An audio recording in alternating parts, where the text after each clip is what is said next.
საქართველოს ქართული ჟურნალისტიკის დღეს 147 დაზარალებული, ნაცემი და დასახიჩრებული რეპორტიორით, ფოტოგრაფითა და ოპერატორით ხვდება.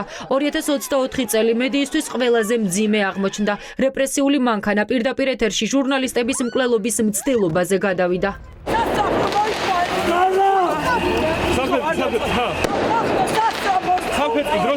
მედიის 147 წარმომადგენლის საქმე საგამოძიებო უწყებებში დევს, თუმცა შედეგი არც ერთ საქმეზე არ დამდგარა.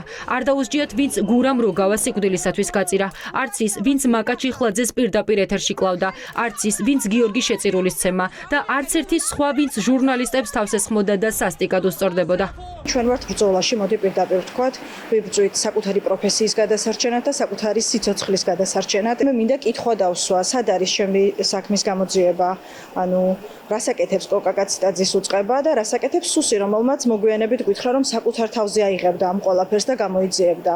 არსაიდან ხმა, არსით ძახილი. გარდა იმისა, რომ ჩვენ მართლა ფიზიკურად ვისწორდებიან პირდაპირ ეთერებში, საჯაროდ ღია სივრცეებში, მე გვეუბნებიან, რომ გამოძიება ამ ქვეყანაში თქვენ არ გეკუთვნით, კაბალური კანონებით უკვე არამხოლოდ ცდილობენ ჩვენს გათიშვას ფიზიკურად, აი პიროვნულად, პერსონალურად, უკვე უნდათ რომ პირდაპირ გამორთონ რა ის მაუწყებლები, რომლებიც ბიძინა ივანიშვილის რეჟიმს ამხელენ.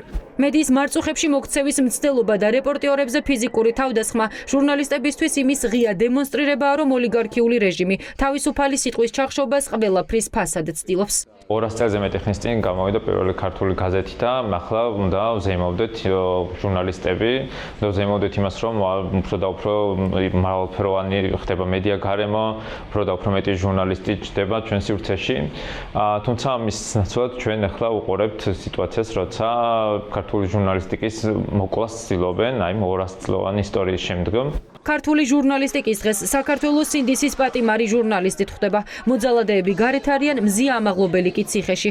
ასეთია მედია გარემო, რომელიც ოცნების მმართველობამ მოიტანა.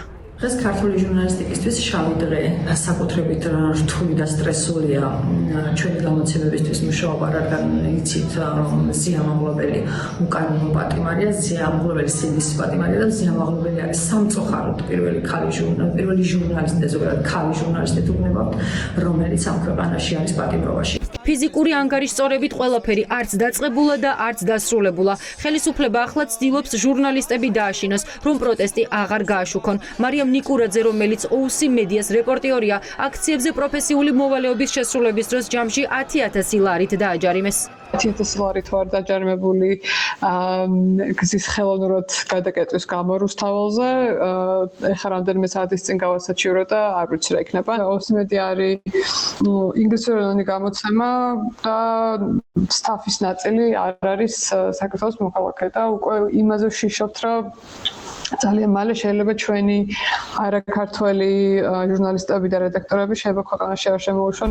მედიის ინფორმაციისა და სოციალური კვლევების ცენტრმა 2024 წლის 28 ნოემბრიდან დღემდე პროევროპულ აქციებზე მედიის წარმომადგენლის უფლებების დარღვევის 124 ინციდენტი აღწერა, რა დროსაც რეჟიმის მსხვერპლი 157 ჟურნალისტი, ფოტოგრაფი და ოპერატორი გახდა. არც ერთი დამნაშავე. მიუხედავად იმისა, რომ არაერთის მხილება მოხდა, როგორც უშუალოდ თქვენს მხრიდან, ასევე სხვა მედიების წარმომადგენლების მხრიდან, არც მხილებული არიან ოფიციალურად და პასუხისგებაშიც არ არიან მიცემული. ეს ყველაფერს აჩვენებს, რომ ქართული ოცნება რეჟიმი ცდილობს მედიაზე ზეწოლით მაქსიმალურად წაართვა საზოგადოებას, უფლება გაიგოს ქვეყანაში რა ხდება. გაუარესებული რეიტინგი პრესის თავისუფლების ინდექსში, რუსული კანონის შედეგად დახურული ადგილობრივი და რეგიონული მედია საშუალებები, ნაცემი, დარბეული და დაპატიმრებული ჟურნალისტები. ეს იმ პრობლემების მცირე ჩამონათვალია, რომლითაც საქართველოს ჟურნალისტიკის ეროვნულ დღეს შეხვდა. პარალელურად პარლამენტში მმართველ პარტიას მორიგი რეპრესიული მედიის კანონი აქვს დარეგისტრირებული, რომელიც მიზნად კრიტიკული სიტყვის ჩახშობას ისახავს.